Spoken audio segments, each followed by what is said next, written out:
Alors dans ce tutoriel, on va voir quelques astuces et raccourcis pour faire du montage. Le montage qui, ici par exemple, consiste à prendre des sélections d'images dans les rushs en haut, ici, dans la bibliothèque des médias, et à les poser en bas, ici, dans la timeline, dans ce projet que j'ai appelé Videomail 2.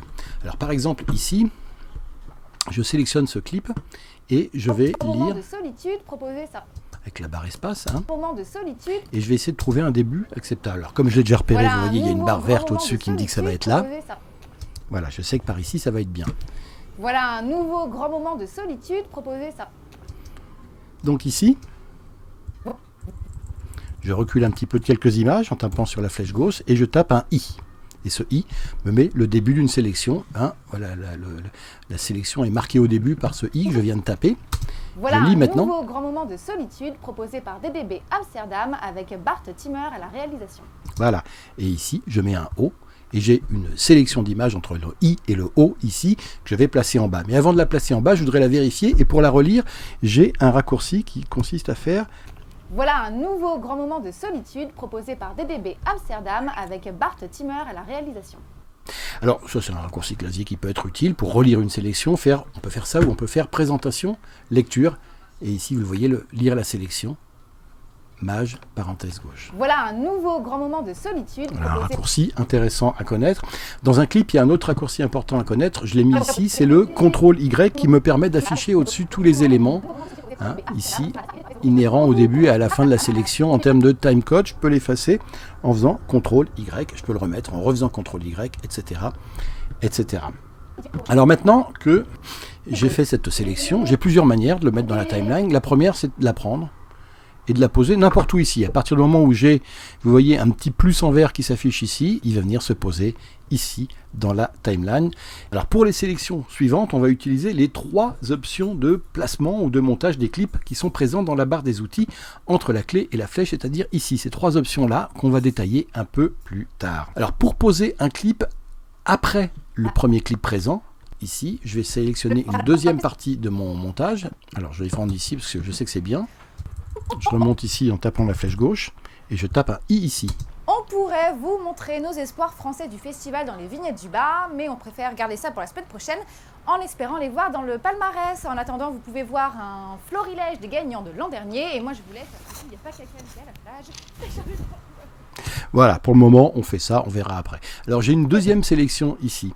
Alors, cette sélection, si je veux l'ajouter derrière, si je veux la coller ici, je peux utiliser soit ça, c'est-à-dire ici ce qu'on appelle ajoute le plan sélectionné au scénario principal ou au scénario sélectionné, c'est le raccourci clavier E. Vous voyez, si je clique ici ou si je fais E, hop, mon plan vient se coller derrière le premier ici.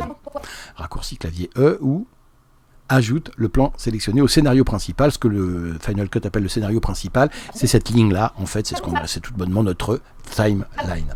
Après avoir posé un clip pour le lire dans la timeline, il faut cliquer dessus pour activer la timeline. Hop, ici, vous voyez, là, elle n'était pas activée. Je reclique en haut, je désactive la timeline et vous voyez le gris qui change de couleur. J'active la timeline, paf, vous voyez le gris qui devient un peu plus clair. Hop, un gris foncé, hop, gris clair. Il y a autre chose pour le faire, c'est pomme 1, pomme 2. Si je fais pomme 1, je vais dans le navigateur et vous voyez, je dégrise la timeline. Pomme 2, je vais dans la timeline, je la rends active. Ce sont deux raccourcis clavier très utiles à connaître. Pomme 1 pour aller dans le navigateur et chercher nos plans, ici. Pomme 2 pour revenir en bas. Pomme 1 en haut, pomme 2 en bas, à connaître. Autre raccourci à clavier, on peut naviguer, que ce soit dans les clips ici ou que ce soit dans la timeline ici, en faisant JKL.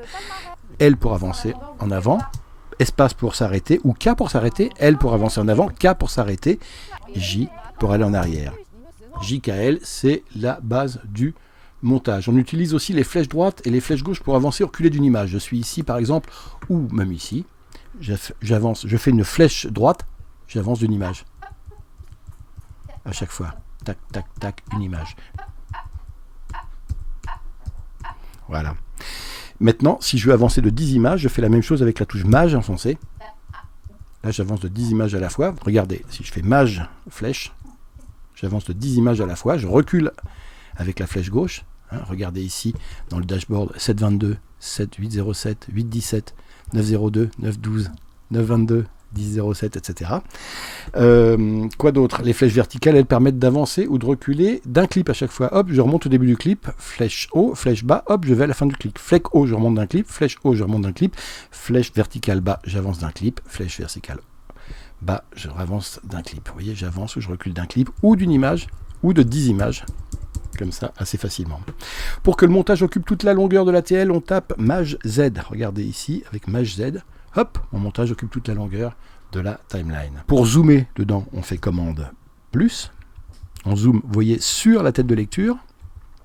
Commande moins pour dézoomer, zoom arrière, sur la tête de lecture toujours. Commande plus, hop, je zoome. Commande moins, je dézoome. On peut aussi naviguer dans la timeline à l'aide du timecode. Alors pour cela, on clique ici au milieu du dashboard et on tape plus 20.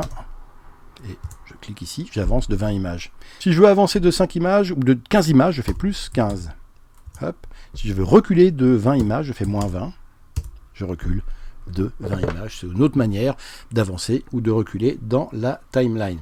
On a ici la barre blanche et on a le skimmer en barre rouge. Si je sors ici la barre rouge, vous voyez ici ça affiche la barre rouge. C'est toujours le skimmer qui est prioritaire sur la barre blanche. Mais si dès que je sors mon skimmer, hop, par exemple je me lève la flèche en dehors de la timeline, l'affichage revient à la bande blanche, c'est-à-dire à la tête de lecture. Si je remets ici, vous voyez mon skimmer, je reviens là. Ça permet assez rapidement faire une comparaison entre deux images. Je vous l'ai déjà dit, mais c'est bon à savoir. Et si je compare ici et je reviens là, hop, hop, hop, hop, etc. Autre chose, si je veux décocher l'audio du skimming, c'est-à-dire si je ne veux plus entendre le son quand je survole comme ça, il faut que j'aille ici, que je décoche ça. Et là, vous voyez, je n'entends plus le son. Je le remets, je réentends le son de ce qu'on appelle l'audio skimming. Alors la différence entre le skimmer, la barre rouge et la barre blanche est importante. Le skimmer, c'est un peu une nouveauté, FCP Final Cut Pro 10. Le skimmer se bouge de façon fluide en survolant la TL, alors que la tête de lecture bouge à la façon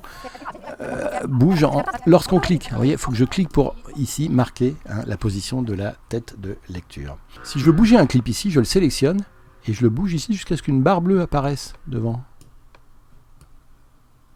Voilà, la barre bleue apparaît, hop, automatiquement. Le clip est venu devant.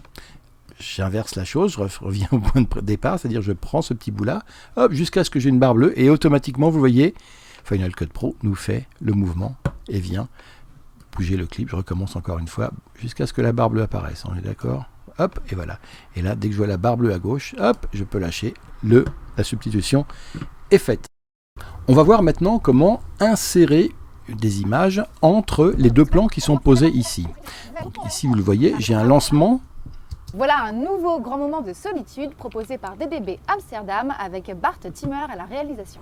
Alors, le fameux film proposé avec Bart Timmer à la réalisation, c'est en fait ce film-là, Central BR, que je vais prendre et insérer entre les deux plateaux du bas. Comment on fait? Il y a plusieurs manières de faire. La plus simple, c'est de faire ici, insérer le plan sélectionné dans le scénario principal ou un raccourci clavier W. Donc je clique ici et hop, vous le voyez, mon film a été inséré entre les deux. Je vais zoomer un peu dans la timeline. Donc je clique ici pour la sélectionner et je fais commande moins pour zoomer. Pour que vous voyez bien que ce film, qui est quand même assez long, a été inséré entre les deux plans de plateau. Voilà. Et à la sortie du film, c'est un peu rude, mais c'est le plateau suivant. J'ai bien inséré le film entre mes deux plateaux. Alors, on va voir maintenant comment écraser une image. Et vous allez voir que là, il y a beaucoup de changements pour les habitués de Final Cut Pro version 6 ou 7 par rapport à ce qu'on faisait avant. Alors, on écoute par exemple une fin de plateau et un passage qu'on va devoir modifier. On écoute. Et désavoué par les créas? Alors, désavoué, je pense pas. Néanmoins, c'est vrai que les patrons d'agence Integrated... Voilà, donc je suis là, mais là, en fait, je voudrais passer sur un plan serré, sur Anne-Valérie qui répond, ici, à droite. Et ici, j'ai un plan où elle reprend. Ça veut dire que la catégorie film, qui était reine jusque-là, est désavouée par les créas? Alors, je vais... pas jusque-là. Bon, elle reprend ça, je vais reprendre sur alors. La catégorie film, qui était reine jusque-là, est désavouée par les créas? Alors, voilà. Alors, je recule. Et je fais un I ici. Alors désavoué, je n'irai pas jusque-là, mais c'est vrai que les patrons... Et je vais jusqu'à la fin du plan, on laisse tout ça. Et on va, alors, ici, il faut qu'on écrase. Alors, à partir d'où on écrase? À partir du moment où elle dit alors en bas. La film est désavouée par les créas. Alors, voilà. Je laisse 2 images avant. Et voilà. Là où est ma tête de lecture, je dois écraser avec la sélection qui est ici. Alors, il y a la manière à l'ancienne pour le faire, d'écraser. C'est de faire ici, édition, écraser, où le raccourci, c'est D. J'écrase comme ça. Paf, c'est venu écraser. Et si on lit, ça donne ça. Ça veut dire que la catégorie reine jusque-là film est désavouée par les créas? Alors désavoué, je n'irai pas jusque-là. Ça marche. C'est vrai que... Mais c'est la manière à l'ancienne. Cette fonction, non, voilà, mes images, elles sont écrasées. Et j'ai placé mes nouvelles images par-dessus les autres. Mais dans la nouvelle version de Final Cut Pro X, il y a une nouvelle fonction dans le montage qui s'appelle la connexion. Et ça s'appuie sur le fait qu'on n'a plus de pistes ici véritablement qu'on avait anciennement. Ça, je parle aux anciens monteurs, V1, V2, V3, V4. On n'a plus ça ici. On n'a qu'une seule piste que les Américains appellent le storyline dans FCP et que les Français appellent en traduction le scénario principal. Je trouve pas ça très beau. Je préfère la storyline. Mais bon. Et la nouvelle manière de faire, c'est de venir coller à l'ancienne image la nouvelle en la superposant. Alors, je m'explique. Je vais faire un undo, c'est-à-dire que je vais enlever ce que je viens de faire ici en faisant annuler, écraser, pomme Z. Voyez, je garde ma sélection ici, mais vous allez voir ce que je vais y faire à cette sélection. J'ai toujours mon emplacement à la timeline où je dois la mettre, c'est-à-dire que c'est ici que cette image doit venir, mais au lieu d'écraser les images, je vais venir poser ma sélection au-dessus de la première et donc prendre l'ascendant sur elle. C'est la même chose, mais ça n'a pas effacé les images en dessous, et c'est la nouvelle manière de monter que nous propose FCP X. Alors comment faire pratiquement? J'ai bien ma tête de lecture qui est au début des images que je voulais écraser, et cette fois-ci, au lieu d'écraser, je vais connecter ma sélection ici au plan principal, à la storyline, au scénario principal, en utilisant cette fonction-là ici, vous voyez, qui s'appelle connecter le plan sélectionné au scénario principal. Je clique ici, et mon plan vient se mettre au-dessus.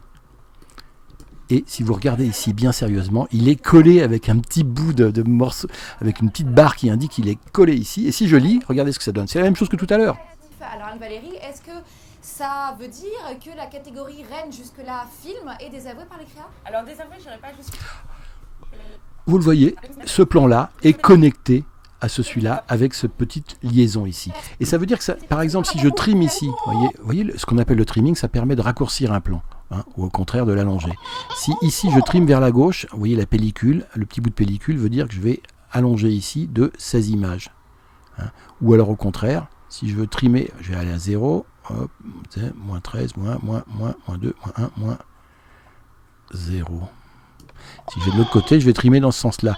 Là, j'ai envie d'ajouter un peu d'air, par exemple. Regardez, j'ajoute plein d'air, ça ne modifie pas la position de mon plan connecté, alors que ce n'était pas le cas avant. Si je veux insérer ainsi un plan de publicité pour illustrer ce que dit Anne Val, vise très clairement cette année le Titanium et l'Integrated. Ici, on va sélectionner un petit bout d'une publicité. Voilà, je fais un I. Voilà, et juste je veux placer ce mouvement de tête par-dessus ce que nous raconte Anne Val pour illustrer son discours. Vise très clairement cette année le Titanium et l'Integrated. J'ai ma tête de lecture qui est ici, mais j'ai mon skimmer qui est ici. Pour insérer l'image, le raccourci c'est Q. Si le skimmer est ici, c'est le skimmer qui va l'emporter. C'est à sa position que l'image va s'insérer. Je fais pomme Z, j'ai ma tête de lecture qui est là, mon skimmer qui est là. J'enlève le skimmer, je fais mon Q. Voilà. L'insertion se fait au niveau de la tête de lecture. Voilà pour cette première leçon de montage. On verra bien d'autres choses dès la prochaine. Merci, à bientôt.